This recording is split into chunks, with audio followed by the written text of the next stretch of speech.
இந்த குளோபலா இருக்கக்கூடிய இந்த ரொம்ப பிரசித்தி பெற்ற ஹனி டிராப்பிங் இங்க நடக்கிறது ஒண்ணும் புதுசு கிடையாது. அதுவும் இந்த மாதிரி இந்த மாதிரி தாவேகா மாதிரி பாஜகவுடைய அனுசரணையில் இருக்கக்கூடிய கட்சி. ஏன்னா பாஜக அதுதான் பண்ணாங்க. பல விஷயத்துல பாஜக பண்ண ஹனி டிராப்பிங் நமக்கே தெரியும். சில ஊடக நண்பர்களை வந்து ஹனி டிராப் பண்றாங்க, அவங்கள வந்து இந்த மாதிரி பண்றாங்கன்னு சொல்லிட்டு ஒன்று ரெண்டு வீடியோ கூட நான் பார்த்தேன். இது சாத்தியம் இருக்கான்னா கண்டிப்பா சாத்தியம் இருக்கு.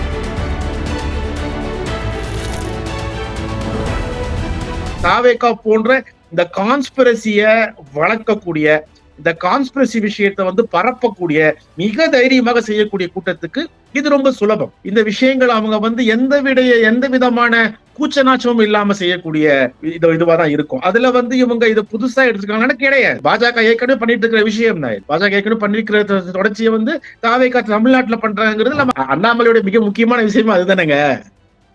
அவரு அதை வச்சுதானங்க மிக பிரபலமாவே ஆனாரு. ஏன்னா திராவிட முன்னேற்ற கழகம் இந்த ஹனி டிராப் எல்லாம் காலகாலமா பாத்துக்கிட்டு இருக்குங்க. இந்த மாதிரி இந்த விஷயங்கள்ல டிராப் ஆகக்கூடிய ஆட்கள் இங்க யாரும் இல்ல. தாவேகா ட்ரை பண்ணாக்கா மிகப்பெரிய தோல்வியை தாவேகா முதல்ல அடையும். இந்த ஆயுதம் வந்து விஜய்க்கு எதிராகவே திரும்பும். இது அவங்களுக்கு வேற எந்த நோக்கமும் கிடையாதுங்க. ஆதவ் அர்ஜுனாவுடைய நோக்கம் நமக்கு தெரியும். செங்கோட்டையன் அவர்கள் சொன்னாங்க, யாரு கேட்க போறாங்க? யாரும் கேட்க போறது இல்ல. செங்கோட்டையன் அவர்கள் இருந்த மேடையில தான் ஒருத்தர் வந்து அந்த கம்பத்தை ஏறி நின்னாரு. அதுக்கப்புறம் இவரு வந்து எந்த உலகத்துல வந்து எந்த அரசியல் தலைவர்னு சொன்னாம அதுக்கு இறங்கினாதான் நான் கிஸ் கொடுப்பேன்னு சொல்றாரு.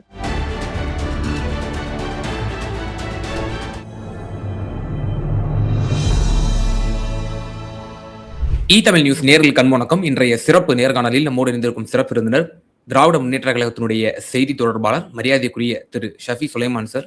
சார் வணக்கம். வணக்கம். இப்போ தமிழக வெற்றி கழகம் அதை சார்ந்த இப்போ குறிப்பாக ஆதவ அர்ஜுனா போன்றவர்கள் எல்லாம் வந்து திட்டமிட்டே இந்த ஹனி டிராப் என்கின்ற ஒரு விவகாரத்தை கையில் எடுத்திருக்கிறார்கள். விஜயை யாரெல்லாம் வந்து எதிர்த்து வருகிறார்களோ பத்திரிகையாளர்கள், ஊடகவியலாளர்களை திட்டமிட்டு அவர்கள் வாட்ஸ்அப் நம்பர் வாயிலாக இப்படிப்பட்ட ஒரு ஆபாச செய்திகளை அனுப்புவது, ஒரு பெண்மணியை போன்று வந்துவிட்டு பிறகு வீடியோ காலில் ஆபாசமாக அந்த ஹனி டிராப் என்ற விஷயம் ஒரு பொதுவானதுதான். எப்படியெல்லாம் அது வந்து நடக்கக்கூடிய விஷயம் சொல்லி இதை திட்டமிட்டே இப்போது அண்மை காலமாக செய்து வருகிறார்கள்.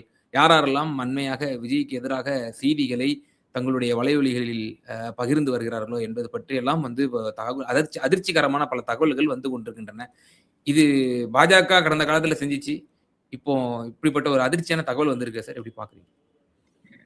ஹனி டிராப்ங்கிறது வந்து காலங்காலமா இருக்கக்கூடிய விஷயம். இது புது விஷயம் ஒண்ணு, புது யுக்தி ஒண்ணும் கிடையாது. உண்மை சொல்ல போனா உலகளாவிய விஷயத்துல வந்து பல மிலிட்டரி அண்ட் ஆர்மி சீக்ரெட்ஸே எடுக்கிறதுக்கு ஹனி டிராப் யூஸ் பண்ணுவாங்க. சமீபத்துல நீங்க கூட கேள்விப்பட்ட சைனீஸுடைய ஆர்மியுடைய விஷயங்களை எடுக்கிறதுக்கு வந்து அங்க இருக்கிற supreme powers, army supreme powers கிட்ட இருந்து கிட்டத்தட்ட ஒரு 22 ஃபைல்ஸை வந்து யூஎஸ் இவங்க எடுத்திருக்காங்க ஹனி டிராப் மூலமா.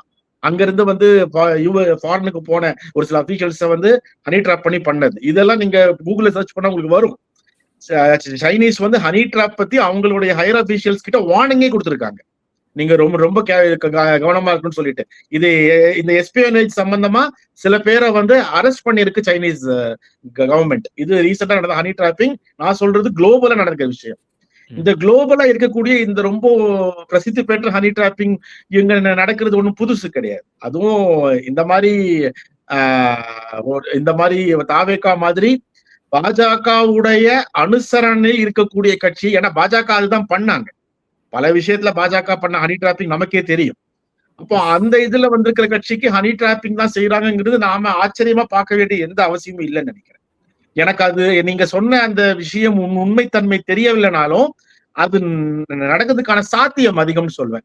அதுவும் நான் கேள்விப்பட்டு, அதுவும் முக்கியமான சில ஊடக நண்பர்களை வந்து ஹனி டிராப் பண்றாங்க, அவங்கள வந்து இந்த மாதிரி பண்றாங்கன்னு சொல்லிட்டு ஒன்று ரெண்டு வீடியோ கூட நான் பார்த்தேன். இது சாத்தியம் இருக்கான்னா கண்டிப்பா சாத்தியம் இருக்கு. ஏன்னா எல்லாருக்குமே ஒரு விலை உண்டுன்னு சொல்லுவாங்க இல்லையா? எல்லாருக்குமே ஒரு விலை உண்டுன்னு சொல்லும் போது இந்த மாதிரி விஷயங்களை வந்து அதுவும் தாவேகா போன்ற இந்த கான்ஸ்பிரசிய வளர்க்கக்கூடிய, இந்த கான்ஸ்பிரசி விஷயத்தை வந்து பரப்பக்கூடிய, மிக தைரியமாக செய்யக்கூடிய கூட்டத்துக்கு இது ரொம்ப சுலபம். இந்த விஷயங்கள் அவங்க வந்து எந்த விதமான கூச்சநாச்சமும் இல்லாம செய்யக்கூடிய இதுவாதான் இருக்கும். அதுல வந்து இவங்க இதை புதுசா எடுத்துருக்காங்கன்னு கிடையாது. பாஜக ஏற்கனவே பண்ணிட்டு இருக்கிற விஷயம் தான் இது. பாஜக ஏற்கனவே பண்ணிருக்கிற தொடர்ச்சியை வந்து தாவேகா தமிழ்நாட்டுல பண்றாங்கிறது நம்ம ஆச்சரியப்படுறதுக்கு ஒண்ணு இல்லை. இப்ப நம்ம கடந்த காலத்துல பார்க்கிறோம், பாரதிய ஜனதா கட்சியில கேடி ராகவன் போன்றவர்கள் எல்லாம் இப்படிப்பட்ட ஒரு ஹனி டிராப் மூலியமாகத்தான் அவரும் சிக்க வைக்கப்பட்டார். இப்போ ஆள் அட்ரஸே இல்லாம போயிட்டாரு. அப்பப்போ ஏதாவது ஒரு புகைப்படங்கள் வருது. அது மட்டும் நம்ம பார்க்க வேண்டிய ஒரு சூழ்நிலை தான் ஏற்படுது. அண்ணாமலை அண்ணாமலையோட மிக முக்கியமான விஷயமா அதுதானங்க. ம். அவரு அதை வச்சுதானங்க மிக பிரபலமாவே ஆனாரு. ஆமா. ஸோ அப்ப இதன் மூலியமாக திராவிட முன்னேற்றக் கழகம் அதனுடைய அந்த கட்டமைப்பு, அதனுடைய அந்த ரெப்யூட்டேஷனை சிதைக்க முடியும் என்று தமிழக வெற்றி கழகத்தினர் நினைக்கிறார்கள் என்று நினைக்கிறீங்களா? இது எது மூலம் கேக்குறீங்க? ஹனி டிராப் மூலம். Yes, through honey drop. Honey டிராப்புக்கும் திராவிட முன்னேற்ற கழகம், ஏன்னா திராவிட முன்னேற்ற கழகம் இந்த ஹனி டிராப் எல்லாம் காலகாலமா பாத்துக்கிட்டு இருக்குங்க. இந்த மாதிரி இந்த விஷயங்கள்ல டிராப் ஆகக்கூடிய ஆட்கள் இங்க யாரும் இல்ல. ஏன்னா ஹனி டிராப்ல மாற்ற அளவு வந்து திராவிட முன்னேற்ற கழகத்துல யாராவது இருக்காங்கன்னா எனக்கு தெரிஞ்சு அந்த மாதிரிப்பட்ட ஆட்கள் இங்க வரதுக்கான வாய்ப்புகள் மிக குறைவு. அது தாவேக்கா ட்ரை பண்ணாக்கா மிகப்பெரிய தோல்வியை தாவேக்கா முதல்ல அடையும். இன்னொன்னு, ஹனி டிராப் மூலமா திராவிட முன்னேற்ற கழகத்தை வந்து குலைத்து விட முடியும் என்பதே எனக்கு நகைச்சுவையா தான் இருக்கு. அது வாய்ப்பு இல்லை, கண்டிப்பா அது வந்து வாய்ப்பு கிடையாது. திராவிட முன்னேற்ற கழகத்தை இவங்க செய்யக்கூடிய இந்த கான்ஸ்பிரசி மூலமா இந்த மாதிரிப்பட்ட பொய் புரளிகள், ஏன்னா அதிமுகவுடைய வழக்கமான இது அவதூறு வச்சு புரளியை வச்சு பண்ணக்கூடிய சில விஷயங்களை தான் ஏதாவது முயற்சி பண்ண முடியுமே தவிர, மற்றபடி இந்த மாதிரி நீங்க சொல்லக்கூடிய சம்பவங்களால திராவிட முன்னேற்ற கழகத்துக்கு எந்த வித பாதிப்பும் இருக்காதுன்னு நினைக்கிறேன். கரூர் மரணத்துல பார்க்கிறோம், கான்ஸ்பிரசி சிஎஸ் சொன்னாங்க, ஊசி போட்டேன்னாங்க, கையை கிழிச்சேன்னாங்க, ஸ்ப்ரே அடிச்சேன், இப்படிலாம் சொன்னாங்க. இது அப்பட்டமா எந்த ஒரு ஆதாரமும் இதுவரை தமிழக வெற்றி கழகத்தின் தரப்பிலிருந்து அபிஷியலாக தரப்படவில்லை. இப்பொழுது இப்படிப்பட்ட ஒரு பிரச்சாரம், இது ஒரு ஆக்கப்பூர்வமான அரசியலாக பார்க்கப்படுமா? இது வந்து எந்த மாதிரியான ஒரு அபாய நிலைக்கு கொண்டு போகுது? இல்ல, இது என்னன்னா ஹக்கீம் சார், இது வந்து ஒரு கல்ட் தானே. இவங்க இன்னமும் வந்து கல்ட் குரூப்பா தான் அவங்க இன்னமும் இருக்கிறாங்க. அவங்க இன்னும் ஒரு பொலிட்டிக்கல் ஆர்கனைசேஷனா இன்னமும் இல்ல. ஒரு பொலிட்டிக்கல் ஆர்கனைசேஷனா ஒரு பார்ட்டி வரும்போதுதான் அந்த பைலாஸ் எல்லாம் என்னது, அந்த பைலாஸை எப்படி எல்லாம் ஃபாலோ பண்ணணும், அந்த பைலாஸ்க்குள்ள புரோட்டோகால்ஸ் என்ன, இந்த விஷயங்கள்லாம் இன்னமும் அந்த பார்ட்டிக்கு தெரியாது. உதாரணமா இதெல்லாம் தெரியறதுக்காக தான் ஒரு சில கட்சியில வந்து சீனியர்ஸை வந்து அவங்க வந்து அங்க அட்ராக்ட் பண்ணி மேபி ட்ராப் பண்ணி கொண்டு வராங்க. அந்த டிராப்பிங் தான் அங்க இன்னும் வேகமா நடந்துட்டு நினைக்கிறேன் நான். சோ அந்த விஷயங்களே அவங்க இப்பதான் படிக்க ஆரம்பிச்சிருக்காங்க. அந்த விஷயங்களே இப்பதான் அவங்களுக்கு தெரிய ஆரம்பிச்சிருக்கு. ஆனா அந்த விஷயங்கள் மேல்மட்ட இவங்களுக்கு தலைவர்கிட்ட தெரிஞ்சு அது வந்து அடிமட்ட தொண்டன் வரையும் போறதுக்கான கால அவகாசம் இருக்கு பாத்தீங்களா? அந்த கால அவகாசம் திமுகவுக்கு 20 வருஷம் ஆச்சு. அந்த மேல்மட்ட தலைவருக்கு தெரிஞ்ச விஷயங்களை வந்து கிட்டத்தட்ட 3 வருஷத்துக்குள்ள 2500 கூட்டத்துக்கு மேல போட்டு அதை அடிமட்ட லெவலுக்கு கொண்டு போய் எல்லாருக்கிட்டையும் சேர்த்த இது வந்து அவர்கள் எடுத்துக்கொண்ட முயற்சி இங்க யாரும் எடுப்பாங்கன்னு எனக்கு தோணல. ஏன்னா இப்போ இந்த ரீல்ஸ் மூலமாவோ ஷார்ட்ஸ் மூலமாவோ வீடியோஸ் மூலமாவோ சில விஷயத்த கடத்திடலாம்னு யோசிக்கிறாங்க. ஆனா அந்த கல்ட் குரூப் வந்து அதை அக்செப்ட் பண்ணக்கூடிய, அது மூலம் அடாப்ட் பண்ணக்கூடிய கிரவுட் கிடையாது. அவங்களுக்கு தேவையெல்லாம் 2 பஞ்ச் வசனம், 2 உக்கிரமான டைலாக்ஸ், திமுகவை எதிர்த்து 2 வசனம், முதல்வர் ஸ்டாலின் அவர்கள் ஏறிடமா பேசக்கூடிய 2 வார்த்தைகள், இவ்வளவுதான் அந்த கல்ட் குரூப்போட மொத்தமான அவங்க தேவையானது. இதை தவிர அவங்ககிட்ட நீங்க கிளைமேட் சேஞ்ச் பத்தியோ, என்விரான்மெண்டல் அவேர்னஸ் பத்தியோ, சஸ்டைனபிள் டெவலப்மெண்ட் கோல்ஸ் பத்தியோ, இல்லைன்னா நம்ம 3 trillion எக்கானமி பத்தியோ வேற எதை விஷயம் பேசினாலும் they will not understand. அவங்களுக்கு அந்த தாட் இன்னும் வராது. அப்போ இது அதான் நான் ஃபர்ஸ்ட் சொன்னேன், இது பொலிட்டிக்கல் ஆர்கனைசேஷன் சேஞ்ச் ஆகுறதுக்கு இட் ஷுட் டேக் டைம். அந்த டைம் அவங்க எடுத்துக்காம இந்த மாதிரி செஞ்சாங்கன்னா இந்த மாதிரிப்பட்ட விளைவுகள் வரதான் செய்யும். அதையும் அவங்க சந்திச்சுதான் ஆகணும். இப்ப ஆதவர்ஜுனா போன்றவர்கள்லாம் பொதுவெளியில பேசும் பொழுது பெர்சனல் வெஞ்சன்ஸுடன் எப்படியெல்லாம் அவர் பேசினார் என்று பார்த்தோம். சிபிஐ உத்தரவிட்ட பொழுது உச்சநீதிமன்ற வளாகத்திலேயே அவர் செய்தியாளர்களை சந்திக்க போது முன்னாள் அமைச்சர் எப்படியெல்லாம் அவர் ஒருமையில் பேசி அவர் பேசினார் என்று பார்த்தோம். அதன் பிறகு நடந்த முதல் கட்சி மீட்டிங்லையும் அவர் எப்படிப்பட்ட ஒரு அநாகரிகமான சொல்லாடல்களை அவர் பயன்படுத்தினார் என்று நம்ம வெளிப்படையாக பார்த்தோம். இந்த மாதிரியான செயல்பாடுகள் பெர்சனல் வெஞ்சன்ஸ்ங்கிற ஒரு நோக்கத்தோடு நம்ம செயல்பட்டோம் அப்படின்னா நாளைக்கு நம்ம கட்சியினரை எப்படி பாஜகவில் சக நண்பராகத்தான் கேடி ராகவன் இருந்திருப்பார். திரு அண்ணாமலை அவர்களுக்கும் சரி, அவருடைய சகாக்களுக்கும் சரி. எப்படி அந்த கருவியை தன்னுடைய கட்சிக்காரர்களுக்கே பயன்படுத்தினார்களோ, தன் கண்ணை தன்னை சுடும் என்ற ஒரு பழமொழிக்கு ஏற்ப, இந்த ஆயுதம் என்பது நாளை தமிழக வெற்றி கழகத்திற்கே ஒரு பேர் அபாயத்தை உண்டு செய்யாதா? இதை அவர்கள் கருத்தில் வைக்க மாட்டார்களா? விஜய்க்கே வருங்க. ம். இந்த ஆயுதம் வந்து விஜய்க்கு எதிராவே திரும்பும். இது அவங்களுக்கு வேற எந்த நோக்கமும் கிடையாதுங்க. ஆதவ் அர்ஜுனாவுடைய நோக்கம் நமக்கு தெரியும். ஒரு ஆள் வந்து ஒரு 2, 3 வருஷத்துக்குள்ள எத்தனை இடங்களை மாறுறாரு, எத்தனை இடங்கள்ல அவருடைய அவருடைய பேச்சு எப்படிலாம் மாறுது, இந்த விஷயங்களை நம்ம பார்த்துட்டு இருக்கோம். அவருடைய நோக்கம் என்ன எல்லாம் தெரியும் இல்லையா? இப்ப இந்த மாதிரிப்பட்ட சாதகமான சில விஷயங்கள் வரும்போது கட்சியுடைய தலைவருக்கே, அவர் இப்ப பேசக்கூடிய கட்சியுடைய தலைவருக்கே தீங்காக விளைவிக்கலாம், அவருக்கே எதிராகவும் போகவும் வைப்பாங்க. அவங்களுக்கு தேவைன்னு வந்தா, அவங்களுக்கு பிரச்சனைன்னு வந்தா இதை செய்யக்கூட தயங்க மாட்டாங்க இல்லையா?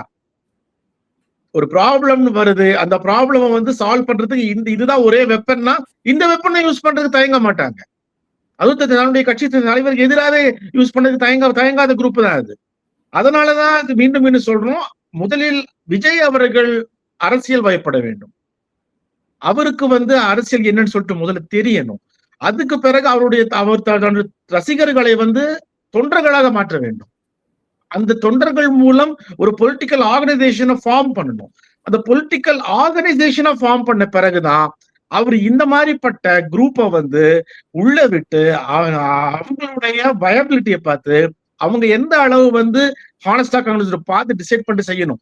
இவ்வளவு விஷயங்கள் அவர் செய்யாம அவர் வேகமா ஒரு கல்ட் குரூப்பை வந்து கொண்டு எப்படியாவது எலெக்ஷனை ஃபேஸ் பண்ணாலும் யோசிக்கிறார். அதுதான் சிக்கலே. செங்கோட்டையன் போன்ற ஒரு மூத்த அரசியல் தலைவர், அஇஅதிமுக அவர்களுடைய மூத்த முன்னோடி, 50 ஆண்டு காலம் பொது வாழ்க்கைக்கு சொந்தக்காரர், இப்படிப்பட்டவரெல்லாம் அங்கு போயிருக்கிறார், முதிர்ச்சி அடைந்து விடும், தமிழக வெற்றி கழகம் வந்து வந்துருவாங்க களத்துக்கு, அப்படியெல்லாம் எதிர்பார்க்கப்பட்டது. ஆனாலும் எப்படிப்பட்ட ஒரு அபாயகரமான செயல்களில் ஈடுபடுவது வந்து எதை உணர்த்துது சார்? அங்க நீங்க செங்கோட்டையன் அவர்கள் போறதும், நாஞ்சில் சம்பத் அவர்கள் போறதும், இப்ப 2, 3 முன்னாள் அதிமுக இவங்க எல்லாம் போயிருக்கிறாங்க. இவர்கள் எல்லாம் போறதுனால எந்த மாற்றமும் வராதுங்க. இவர்கள் போய் அங்க உண்மை சொல்லட்டுங்களா, செங்கோட்டையன் அவர்கள் சொன்னாங்க, யாரு கேட்க போறாங்க? யாரும் கேட்க போறது இல்ல. செங்கோட்டையன் அவர்கள் இருந்த மேடையில தான் ஒருத்தர் வந்து அந்த கம்பத்தை ஏறி நின்னாரு. அதுக்கப்புறம் இவரு வந்து உலகத்துல வந்து எந்த அரசியல் தலைவர்னு சொன்னாமோ அதுக்கு இறங்கினாதான் நான் கிஸ் கொடுப்பேன்னு சொல்றாரு. இந்த மாதிரிப்பட்ட விஷயங்கள் செங்கோட்டையன் பக்கத்துல இருக்க சீனியர் தான் அவர். எனக்கு தெரிஞ்சு எம்ஜிஆர் சொல்லிருக்க மாட்டார், ஜெயலலிதா அம்மையார் சொல்லிருக்க மாட்டாங்க, ஓபிஎஸ் சொல்லிருக்க, இபிஎஸ் சொல்லிருக்க மாட்டார். இந்த மாதிரிப்பட்ட ஒரு விசித்திரமான தலைவரை பக்கத்துல வச்சுட்டு தான் செங்கோட்டையன் நிக்கிற நிலைமை செங்கோட்டையனுக்கு. அவரை விட்டுருங்க, செங்கோட்டையன்கிற பர்சனை விட்டுருங்க. இதுல செங்கோட்டையன் அவர்களோ நாளைக்கு பாஜகவில் இருந்து ஒரு மூத்த முன்னோடி பொன்ராக்ஷன் மாதிரி யாராவது ஒருத்தர் போய் சேர்ந்தாலோ, காங்கிரஸ்ல இருந்து மிகப்பெரிய மூத்த அரசியல்வாதி அங்க போய் சேர்ந்தாலோ அந்த கட்சியுடைய கொள்கை எண்ணமும் மாறாதுங்க. ஏன்னா அவங்களுக்கு கொள்கையும் கிடையாது, கோட்பாடும் கிடையாது, எந்தவித சித்தாந்தமும் கிடையாது. அவர்களுக்கு ஒன்றே ஒன்றுதான், விஜயை பார்க்க வேண்டும். விஜய் பேசும் 4 டயலாக கேட்கணும். அந்த 4 டயலாக வந்து யூடியூப்லயும் ஷார்ட்ஸ்லயும் வீடியோஸ் இவங்க பேசணும். இதுதான் அவங்களுடைய எண்ணம். இன்னமும் இவங்களுக்கு இப்ப பாருங்களேன், எவ்வளவோ பிரச்சனை இருக்கு. ஆனா ஜனநாயகன் படம் வராததுதான் அவங்களுக்கு பெரிய பிரச்சனை. சோ இன்னமும் அவங்க அந்த சினிமேட்டிக் தாட்ஸ்ல இருந்து, அந்த ஃபேண்டசி வேர்ல்ட்ல இருந்து, அதுல இருந்து அவங்க வெளியே வரல. அந்த ஃபேண்டசி வேர்ல்ட்ல தான் அந்த குரூப் இருக்கு. Politics is not fantasy. Politics நீங்க ஃபேண்டசி உள்ள கொண்டு போனீங்கன்னா அது டபுள் எட்ஜ் வெப்பன், உங்களை தான் வந்து தாக்கும். அதுதான் இப்போ ஆயிருக்கு. இப்போ அவங்க அந்த ஃபேண்டசி வேர்ல்ட்ல இருந்து வெளியே வர்றதுக்கு செங்கோட்டையன் அவர்களோ நாஞ்சில் சம்பத் அவர்களோ உபயோகப்பட மாட்டாங்க. அது ஒரு கட்சி தலைவர் தான் அதுக்கு முக்கியமான பொறுப்பு. ஏன்னா செங்கோட்டையன் சொல்றது நாஞ்சில் சம்பத் கேட்க போறது அந்த மக்கள், விஜய் சொல்றதுதான் கேட்க போறாங்க. அப்போ விஜய் அவர்கள் அந்த மாதிரி மாறலன்னா, விஜய் அவர்களுடைய தாட்ஸ் வந்து பொலிட்டிசைஸ் ஆகலன்னா, விஜய் அவர்கள் முழுமையா வந்து அரசியல்வாதியாக இல்லாமல் இந்த மாதிரி நடிகராகவே பரிமாணப்பட்டு கொண்டிருந்தால் இது நடக்க, என்ன குட்டிக்கரணம் போட்டாலும் தலைகளில் தண்ணி குடிச்சாலும் ஒண்ணுமே நடக்க. நிச்சயமா சார். சமகால அரசியல் சூழ்நிலை குறித்து ரொம்ப தெளிவா உங்களோட கருத்துக்கள எங்க நேயர்கள் மத்தியில பகிர்ந்தீங்க. மிக நன்றி.